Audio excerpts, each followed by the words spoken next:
Is it recording? Yeah, we're live. Okay. Okay, so welcome to No Name Games. No Name Games. And this is our first episode, so I think it's important for us to talk about why we're doing this podcast, right? Like, why should anybody listen to us? Yeah. Because we're just two assholes that play video games. Don't call me an asshole. Don't include me in your club. Why not? I'm a very inclusive person. Yeah. So this came to fruition. We were basically sitting in my backyard after working together for, almost 2 years. One thing that you and I have always talked about was our love of video games, our passion for really just games in general and any kind of media that has to do with games. So I was really kind of excited to do this because I've been a gamer my whole life. Yeah. I've been a gamer since the Atari 2600. When I got a 2600, I had one, but I don't remember having one. Yeah, I just know we had one at because my older brother, he's like 5 years older than me, so he had one.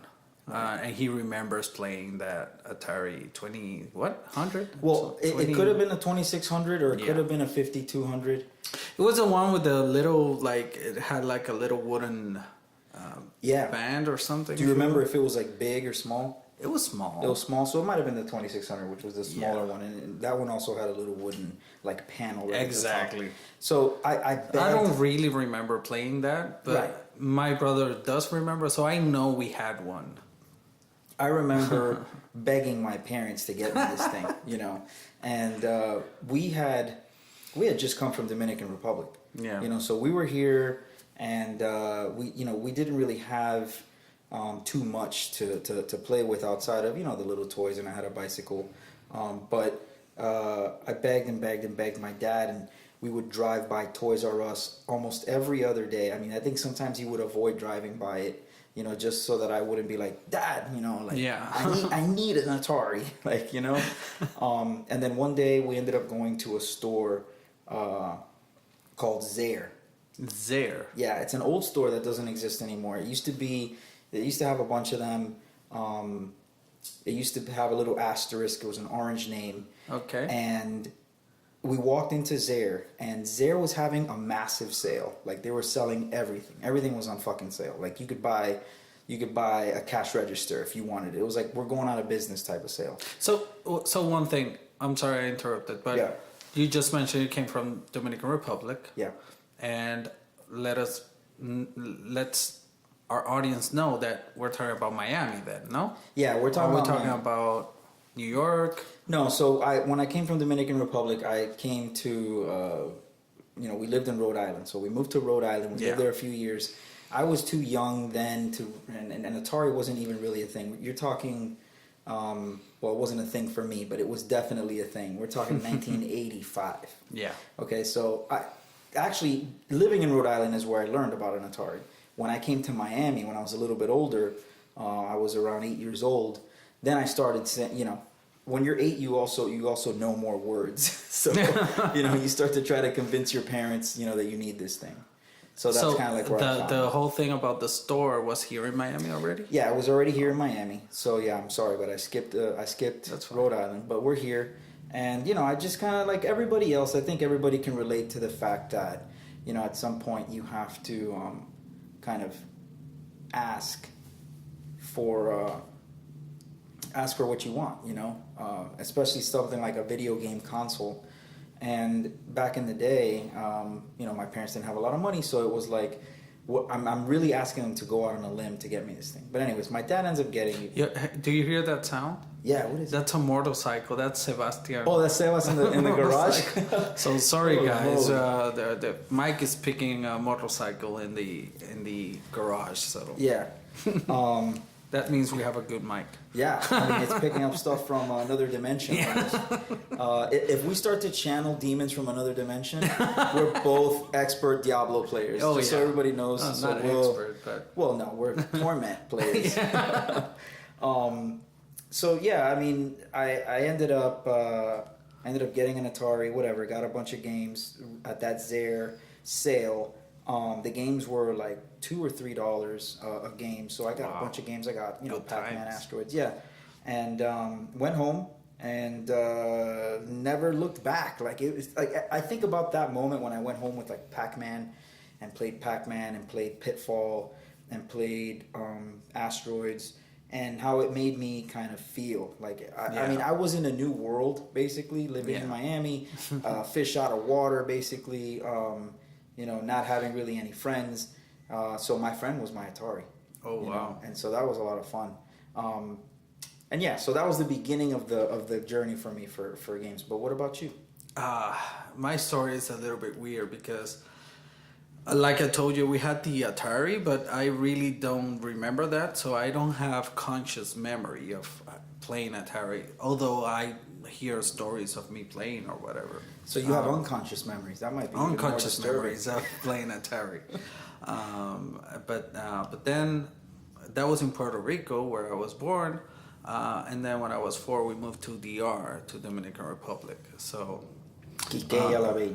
Quiqueya La Bella. So there, it wasn't until 1991 or 92 where I had my first video game console. It was the NES. So it was all the Mario fever. And I remember that my mom wanted us to have a lot of control in the time of us playing games. So she didn't want us to spend hours and hours and hours. I think we all went through that. Yeah. Our parents, actually, my grandmother's line was, and I will quote her, grandma, rest in peace, ese muchacho tiene un vicio. Exactly. You know, and it was because I had an addiction. And it totally, I think it could have been a real addiction, although I'm not really sure. I was never diagnosed. My grandmother wasn't behavioral cognitive psychologist, but she saw me playing a lot of video games. That's same. Yeah. Yeah. So it was this control. So I had a big brother, and the rule was that I had to ask permission to him to play video games. And I remember me waking up before everybody in my home. We're talking about maybe 4 or 5 a.m. in the morning, just so I could play Mario. That's dedication. Yeah. You hear that, guys? Everyone out there, you want to get good? So get up at 4 a.m. Yeah, and yeah, I but then it got a little bit, you know, it got a little bit more acceptance in my with my mom and all that, and I was playing a little bit more every time, and I was getting older. I was like maybe 7 years old, so I was like a little kid and whatever. But then I was growing, and I don't know, it got easier for me to play. And I remember my very first video game that I was very into was Metroid. The very first Metroid that came to the NES. Yeah. And to this day, that's one of the kind of games that I haven't played all of them, and I'm gonna give the reason for that, but I feel that anything Metroid, regardless of being good or bad, I will get. Yeah, I'm just the nostalgia factor faithful. is overwhelming at this point. So I'm completely faithful to Metroid. So I played.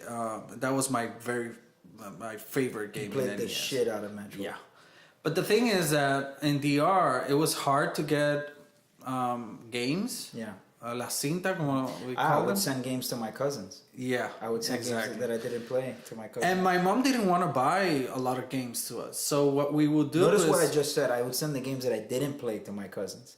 So they would, when I would go to the DR, they're like, why did you send me this? Why did you send me Missile Command? I don't want to play Missile Command. I want to play Pac-Man. No, I couldn't send you that one. Sorry. Yeah, so we didn't have a lot of games. I mean, by DR standards, we had a lot. My mom will always travel and bring games, but we really didn't have a lot of games. Yeah. So, but there it was harder to get games. We were lucky because my mom will travel a lot to the U.S., especially Puerto Rico, and she will bring games to us. I remember that we were asking for Castlevania.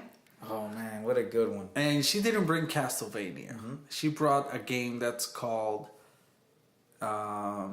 Castle Quest. Castle Quest, yeah, of course. It brought a huge map and everything. Right, yeah. We hated that fucking game. Why? Why did you hate that We game? didn't like that game. Because to me, it wasn't. I've been always very visual with games, so to me, looking at this little guy and the movement of it versus Castlevania is this big guy with a what do you call it? With a whip. With a whip. Yeah. And no, Castlevania it was a whole badass. different, and the expectations.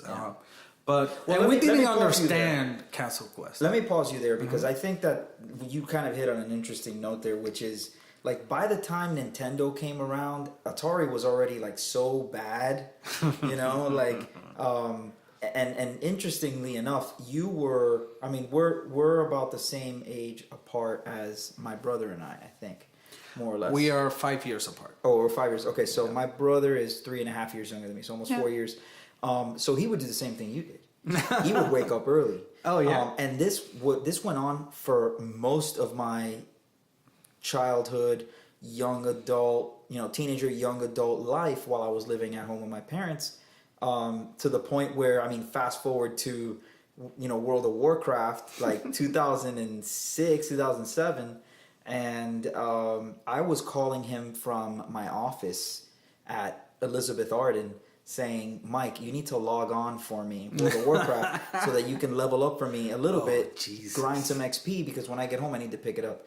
So, I totally get that. And I'm sorry that Big Brothers did that to you. So I'm apologizing for your brother. Okay, if he hasn't apologized to you, I'm putting that out there. And the other thing I think is kind of interesting, at least for us, and another reason why we're doing this podcast, is that we can claim to have all these experiences, and it's great to have had them, and a lot of people out there have similar experiences with Mario, with Castlevania, with Metroid.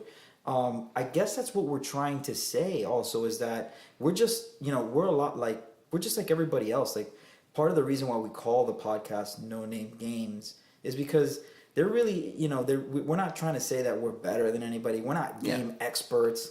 What we love is just the fact that we have these games and that we can play them and that we can talk about them and that we can explore them. And we grew up with them. And so it's interesting to talk about how they shaped our career choices and our life choices. Actually, yes, with life choices, literally with, like, am I going to go out on this date or am I going to stay home, playing Resident Evil, the first Resident Evil. And I can't tell you how many times I said I'm going to stay home playing Resident Evil and get the shit scared out of me. Or WoW, which is another perfect example. So I think it's refreshing for people to hear. I don't think gamers aren't inherently what is the word, extroverts. I think gamers, if you talk to a lot of gamers, and I've been to BlizzCon, you went to E3, we've been to a lot of different conventions, and if it wasn't for the advent of cosplay, and even in cosplay, you see people that do a lot of cosplay, they're still kind of shy, I feel like a lot, and that's interesting. Yeah, exactly. That's very interesting, because that's a very revealing expression of art. Right. And you're not only showing a lot of what's going on up here in your head, but sometimes even physically. And to that person to be an introverted person, and for this particular very specific thing, an extrovert, it's interesting. It is interesting. So it shows you how we as individuals could have been at one point really very introverted. And because of games, because of the way that games brought us together with, like you said, even with your brother and with your family and with people, friends, and outside of that, people you met at school, people you meet at work, like how it brought us together. I think that's the part that I would, at least for me, that means the most for this podcast, is to just bring more people together through our ridiculous experiences with these games, and to just, it's time for games not to be taboo. Right, exactly. That's a perfect way of putting it. Games have been taboo for such a long time, and you can put any game in that category.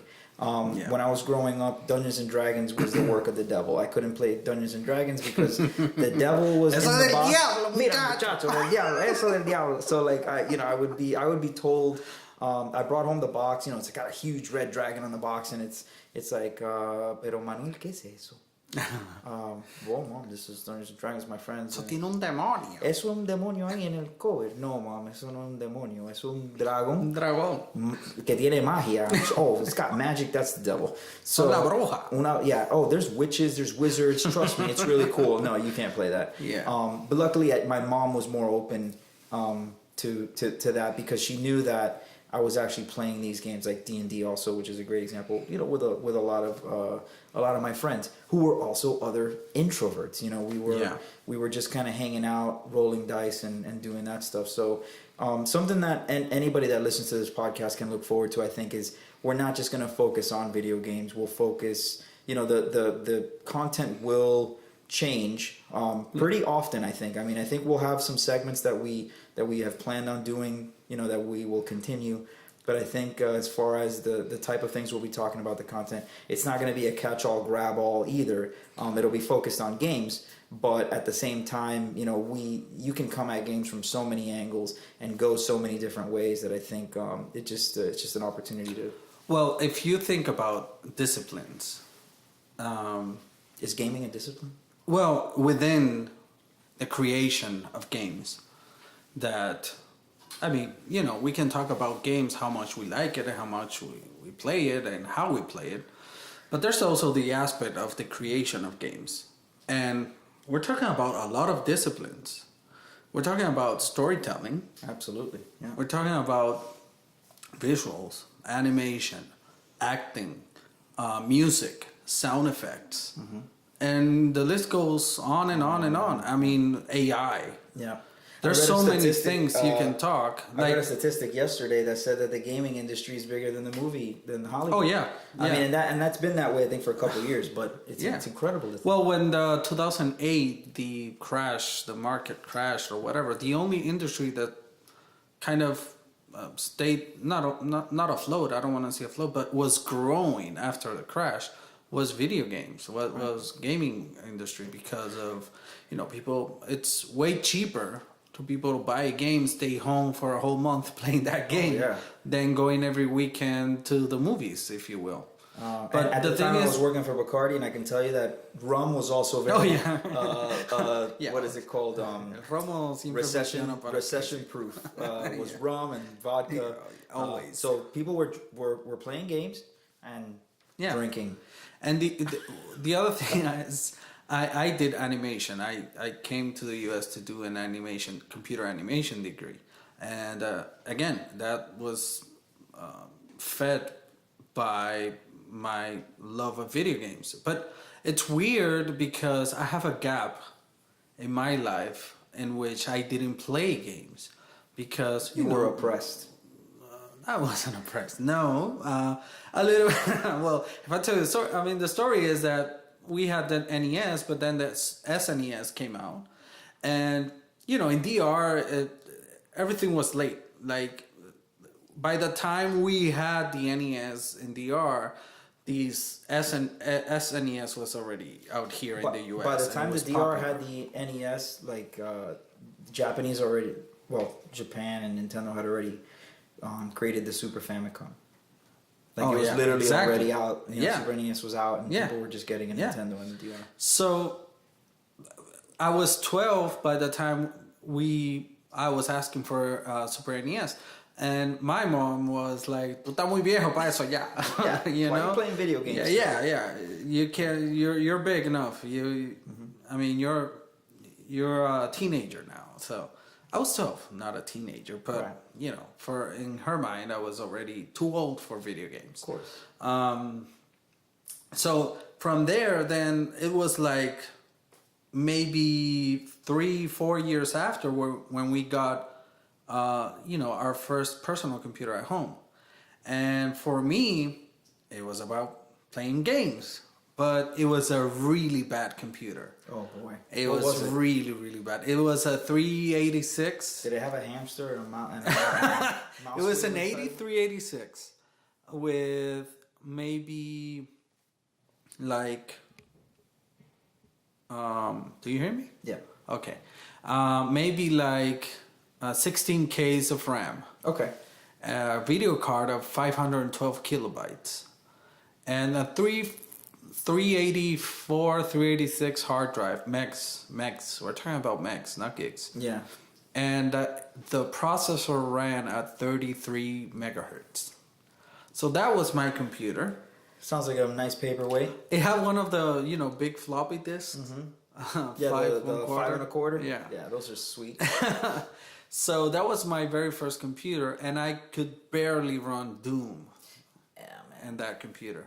Yeah. It was like a frame a second, 2 frames a second, something like that. Yeah. But that's where I played Doom. I remember I was the only one playing Doom with the low res mode. Oh. I think it was F5. You pressed Yeah. function 5. F5 was you had the low res mode. Yeah. It was just more pixelated, but it was fine. Yeah. That's how I played Doom. Yeah. And let alone Mortal Kombat. I mean, I played Mortal Kombat, but that thing was like a frame a second. Well, I mean, go play Mortal Kombat now, and it doesn't look that great. You know, it's like I played the shit out of this, and at the time I thought this was the best thing since sliced bread. Oh my god, look at the blood! Look at this! Look at Scorpion's gonna rip blood. This guy's, okay, blood in games. Like we need to have a whole show just about blood and games. Just about blood, gory games. Blood and gory games. I remember those times, bro. Yeah, I mean, and those were groundbreaking times. Again, imagine, the very first movie that showed blood in it. Was probably just as controversial. Or the very first book that had a curse word in it. Was just as controversial. Now shit is not censored. Yeah, it's interesting because the FCC has like, this running list of words that they constantly censor. You're not supposed to say on the air. And shit was one of those words that I was like, that's a pretty bad word. You tell people you're a piece of shit. That's bad, Yeah. Shit is fine. Now it's fine. Yeah, it's totally fine.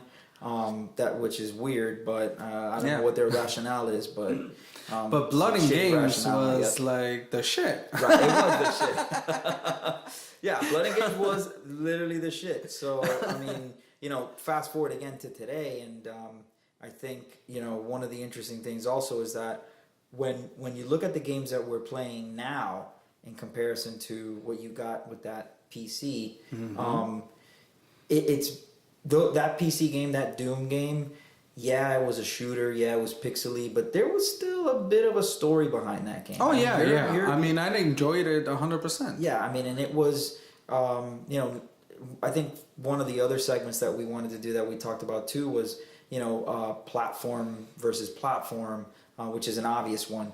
But then how companies like Nintendo are focused on gameplay, even though they do pepper the story. And going back to, even going back to Metroid.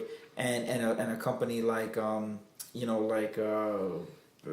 don't know. I mean, you could even say From Software, which we were just talking about with Dark Souls. Like the story is so deep and so rich, and then gameplay can be really frustrating. It's not like. But I don't know if From Software is the best example. It's the best example of a rich story. Because the story is it's very deep. It's very. And there's a lot of symbolism in Dark Souls that it's even philosophical and everything, but it's very layered because it's not a game that tells you the story. Right. It's a game that you get the story if you're interested in. If you want to read every item description, or if you want to read even go out of the game and read stuff online or wherever. Yeah. Even from Hidetaka Miyazaki himself just saying, "Oh, this is what this means." And right, it's exactly. Like, okay. Yeah, I remember doing a lot of that research and saying, I'm gonna have to read every single one of these goddamn items, to know what the hell it does. And I literally, when I played Dark Souls, I was like, I want to be a knight with the biggest sword. Like, it was so stupid. Like, I didn't even, I didn't want to create something different, or I didn't want to create a magic user. I'm like, okay, I want to be the guy on the cover. I want to be the knight with the sword. And then the story comes and kind of hits you in the back of the head, like, by the way, it's not about your little character. I mean, he may or may not save the world, but there's all this other stuff going on around you, and you kind of feel like, if you played that game, you could be standing in almost any single spot in that game and look around, and the scenery tells a story, even just by kind of like looking at an abandoned jail cell or. Oh well, we can talk about that, but I wanna finish an idea about the different topics we're gonna be talking in this show. So we introduced ourselves a little bit, right? Yeah. We talked a little bit about our history and why we want to do this. Yeah. That's a good pivot now to see. What I wanna finish is the idea of I was was talking about how I came to this country to do animation, and it's interesting because you were talking about the different topics and what a game as a creation, as an art, how many disciplines it includes. And what I wanted to say is that I came here and I did computer animation in an art school, and it was interesting because the only major that touched every other major in the school was computer animation. It's film, it's audio, it's music, it's even fashion, because you gotta design the cloth and the wardrobe of your characters, if you will. Right. And it was painting, it was visual arts, it was photography. It was every single major computer animation touched somehow, and that happens with game adding interactivity, right? Which is a whole new thing. Yeah. So it's interesting. I think also, and you just touched on it there as well. I've been listening to another podcast, so I guess I can plug their podcast. Since we're doing our own, but I think that the Mind and Machine podcast, which is a podcast about the future of tech and the future of AI and all kinds of things like that. It's really, really cool. But what I enjoy about it the most, I think, is just to be self-serving, are the episodes that talk about games. There is an actual one of these podcasts that was done recently where I believe that the guy is now, and I was trying to look at my phone to find his name, and I guess I'll just follow up whenever we decide to publish who the guy's name is. Yeah. But he has gone from, he went from working for Bungie to working for, I think he's working for Skydance Studios now. But, Skydance, very famous company, hugely successful. And his job at Bungie was to design the outfits that the characters wore. That Master Chief was wearing, and he went over to Destiny to create thousands of models of character clothing and different types of armor, and that is a job. Not only is it a job, it's a really hard job. And well paid. And it's obviously it's a well paid job. It's a very important job. Think about how often, especially with these games, that are very focused on presentation. Right.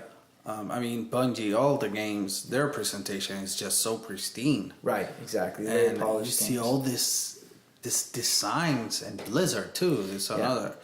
And all these designs, and because some games you see, you were mentioning Dark Souls. I see the art direction in Dark Souls is so beautiful, insanely but good. It's not as expansive. Exactly. Yeah, if you think of what Blizzard's done just with armor, you totally lose your mind in all the different armor pieces you can get. And even though Blizzard's style, like for World of Warcraft, you could argue still a little cartoony.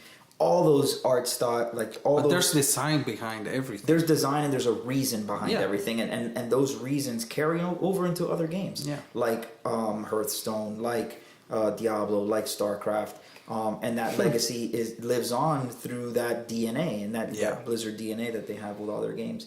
So I think that's a really good point. How computer animation back then was really the intersection of all of these other. Really other very cool but one-offs really from computer animation. My background is in marketing, so I didn't I was originally going to be a doctor. I wanted to go to medical school. I spent a lot of time working in hospitals and executive internships and stuff like that. I was a real big fan of science, which is where I feel like the technology part of video games and the futuristic part of it is where I start to fall in love, and where romance, where video games tended to romance me, because it was just interesting for me to how did they get this into this little box, How did they get this game into this little cartridge, I was interested in the tech behind it, so I did a lot of, I was when I was a kid, I would pull apart games. Yeah. You know, I think a lot of people did that, but maybe I did. You didn't do it? Okay. I mean, let me tell you, it was rough. You know, trying to put some of that stuff back together. But you know, I wanted to know, like, how do the terminals work, and you know, really? Yeah. Like, I was literally getting into these things, trying not to break them, of course, but you know, at the same time, trying to understand them. Well, right now, I'm like that, but because of me being an animator, you know, my thesis took me I did my thesis in rendering techniques and lighting, in computer animation. So my thesis was composed by 6 scenes. Every scene took me around 7 days, 24 hours, 7 days, continuously, just hitting render, just waiting 7 days for that scene, 15-second scene, to be rendered. So you're talking about almost a month and a half worth of rendering in my computer. So what? And you were using that old computer? Oh no, you were already in school. No, I was already in what program were you using? Were you using Maya? Okay, so Maya. You're rendering with Maya, and then I'm using what's it called, the render engine, Mental Ray. Right. So I was using global illumination and all this, you know, all this fancy tech back then. Now they're kind of standard. Thing is, where I'm going to is that now, when I'm playing games, what I'm looking is that these games have graphics or visuals that are better than what I was rendering, right? Look more realistic even, and they're rendering 60 frames a second. Right. And it sounds insane, but to me that blows my mind. Yeah. So the same mentality that you had when you were opening the games up, and I mean, in my defense, I would only open the ones that I didn't want to play anymore. My mind never did it to Zelda, never did it to like any Mario games. Like yesterday I was playing Spider-Man. Okay. The new Spider-Man that came out for PS4, and I was like, how the fuck is this game rendering all these things? It's insane, man. I mean, granted it's 30 FPS still. Right. I mean, when gamers complain about 30 FPS and 60 FPS, I get it. I have a PC and I have a console, and I see the difference. And you know, 60 FPS or over 60 FPS is always nice. But when I see all the complaints and all the trashing towards consoles because they do 30 FPS, it's like, guys, you have no idea. Yeah, I mean, it's gotten crazy. Really crazy. It's so crazy. Along that same vein, you know, I've always and the graphics, because growing up the graphics didn't matter as much to me because I had already played games like Pitfall and Pac-Man and you know, Asteroids on Atari. When Nintendo came out and a game like Dragon Warrior came out, where you're just a little pixelated asshole trying to find your way into little pixelated holes, and monsters aren't on the map, they just appear on you know. I was totally fine with that. I was like, this is interesting, like I'm willing to mess with this a little bit. But I ended up, you know, playing those games, played a lot of Nintendo, played a lot of Super Nintendo, went through the whole gamut. I think everybody's familiar with the evolution of every platform, and I think I played every single one. When you get to computers, that's really when, you know, my romance kind of like blossomed, and I said, I get this now, and I really, you know, I want to build my own computer, and I want to push my computer to play the latest games, you know, and then that became a thing. Yeah. But you know, more again, going back to my traditional training, I'm more of a marketing person, but the reason why I fell in love with marketing and left medicine to do that was because of my fascination with the human condition, with human behavior. Oh, and that's interesting. What I found is that the parts of marketing that I gravitated towards were consumer behavior, and why do people buy things, and why do people react to brands, and you know, why do the 4 P's even matter? What does price do to you, you know, psychologically? How does a promotion affect you? And how do you get people to do things? I mean, that's really what marketing is trying to do. Outside of the whole finding and filling a need, you're actually trying to convince people of something or propose an idea and have them buy into it. So in that same vein, you know, the best video games do that seamlessly. They pull you into the story right away. You're fully immersed. Nowadays, like you expect it. We're spoiled, you know. Like we've come a long way. But I think the best games do that in a real seamless way. You know, and so I think that would be, you know, that's what we want to do with this podcast. You know, we want to experience games alongside people that love games. We want to bring some people in here that are maybe new to games, maybe have never played as many games as we have. We want to bring in some people that have played games forever, just like us, to give you their perspectives. If you're looking for like tips and tricks, you know, we have our specialties. I'm an MMO junkie, I guess you can call it. You know, I used to play a lot of World of Warcraft. I have a lot of rank ones and things like that I played on the PvE side. You know, and I still play WoW, obviously not at that level. Because I, you know, have a family and full-time job and stuff like that. So this is also another outlet for me, to be able to kind of tap into my passion for games. It's funny because we have the two sides here. We have the multiplayer junkie, if you will. Yeah.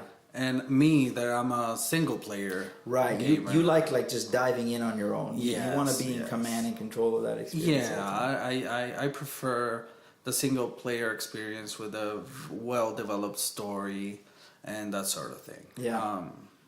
I can do multiplayer. I do multiplayer. I play Destiny. And I've been playing with you a couple times. We played even WoW and Diablo. But my main thing is a single player. It's a story-driven game. You know, my favorite games are very story-heavy. Yeah.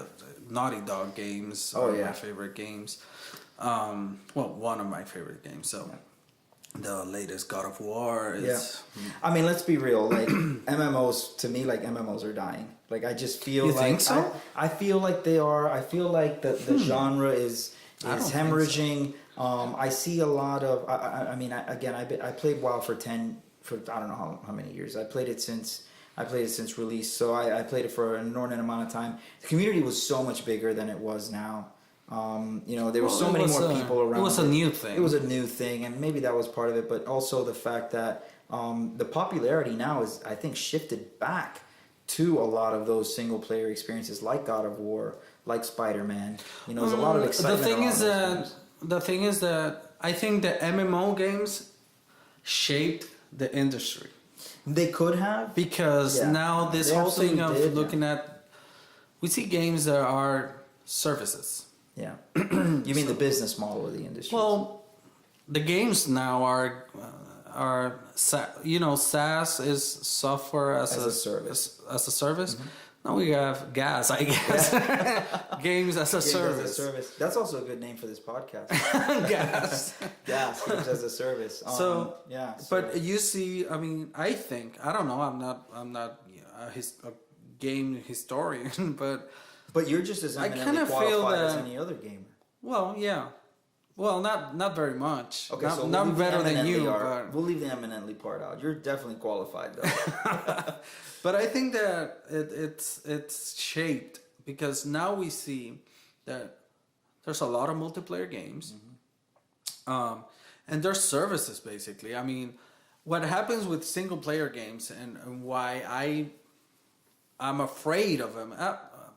Afraid in the sense, I don't think they're gonna disappear, but the priority that big companies and big developers, or developers in general, are given to multiplayer games it seems to be way bigger. And I think it's a business model issue or situation, because when you have games as a service, let's say games like WoW or Overwatch or Call of Duty or those games, I don't know if I can call Call of Duty a game as a service, but anyhow, the thing is that people not only sell the game to their community, meaning their friends, because they want to play with their friends. Right. So if I get them, I'll call you and ask you to get it. Of course. And call JM and say, yo, get on ask this. him to get it, and start getting people to. Not only that happens, which is kind of organic media. Yeah, I mean, it's word of mouth marketing. So going back to marketing, the best marketing is, hey, I saw this. Why don't you pick it up? that we are not gonna play it for a couple of weeks. Mm-hmm. We're gonna be years playing it together. Yeah, I mean, if it's a good game, exactly, you can expect us to play it or to come back to it. You know, a single player game. Most likely, you're gonna play for a couple of weeks, let's say a month or two, and you're done with it because you finish it. Yeah. And there's nothing more unless it's this huge sandbox game, and you just wanna. Are a completionist, then you want to do every single thing that the map has, but still it has an end point. Yeah, I mean, there's always even like what we were saying with new game plus, even those games that have an ending and allow you to come back and start again, with Zelda Master Mode. It's still fun to go around again, to do it again. To learn new things, but it still has and let's be real, like you already know the ending, so it's like that whole magical aspect of the game has been pulled out. Maybe you'll get a different ending if you do it on Master Mode, and I think you do get some different content, but that's really what it's all about. It's about that content, and does it resonate with you, and is it fun? And so that's part of what has pulled me away from MMOs. But that's definitely a topic for another day. We'll definitely do like MMO versus all that other stuff, because I really feel like a lot of us that grew up playing MMOs have had to walk away from it, and it's been like a bittersweet thing, because either when you're playing these games, if you want to be good, you got to put a lot of time. into it, it takes a lot of time. It takes time away from wife, child, friends, work. So you have to know what you want, and you got to pick your battles. So I hope that gives everybody a good idea of what we want to do with the show, and where our passions are, and where we're going. Just to follow up, the fellow I was talking about is Tom Sanaki. He's a Pixar and Bungie veteran. He's the CEO and founder of Limitless Ltd. Building extraordinary new tools for creating CG animated characters to come to life in VR, responding to voice and other stimuli, interacting in remarkably authentic ways. So this guy obviously is a beast, and he's on that Mind the Machine podcast. So if anybody wants to check out another really cool podcast, I would totally recommend that one. I think it's a lot of fun. There's another thing about this podcast, as for me, at least for me, it's important, and is that what is that? It's like online in the gaming community, you see the YouTubers and all that. Yeah. There's apparently, the community has apparently developed an accent that we're not going to be using here, right? What do you mean? Well, this accent of talking like this. Yeah. Let's say we're talking about Zelda. Yeah. And when you get to the shrine, you have a puzzle to solve. Yeah, that's right. It reminds me of Riker. What happened? Got a lot of Diablo What videos. happened there? I don't know. I mean, I think that's it might be like a mixture of a couple different mediums, right? I mean, it almost feels like a newscaster, right? A news announcer, right? But it's like a mix. It's like because I really put time into this, and I started looking. Yeah, well, tell me how you feel. Well, the thing is, I heard it. I kind of pay attention to stupid things. So let me do Riker from Diablo. It's like, this is Riker, and his voice is awesome. Like he's one of the. I started watching his videos. And I started to kind of like his. At first, I was like, "Why is he doing that to his voice?" And then I realized he's not doing that. That's how he actually talks. Oh. And then I was like, you know what? He's really good. Not only is he a great Diablo player, he's really good. So I was like, this guy's awesome. I'm gonna follow this guy. But he's got his own style. I wouldn't say that that's like the total YouTube accent, but that cadence. Right? Well, he has a little bit of that. A lot of them use it. It's kind of the mix of a newscaster and a flight attendant.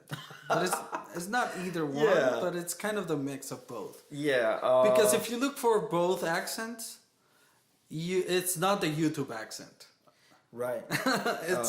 Emergency exits are in the front, side, and the back.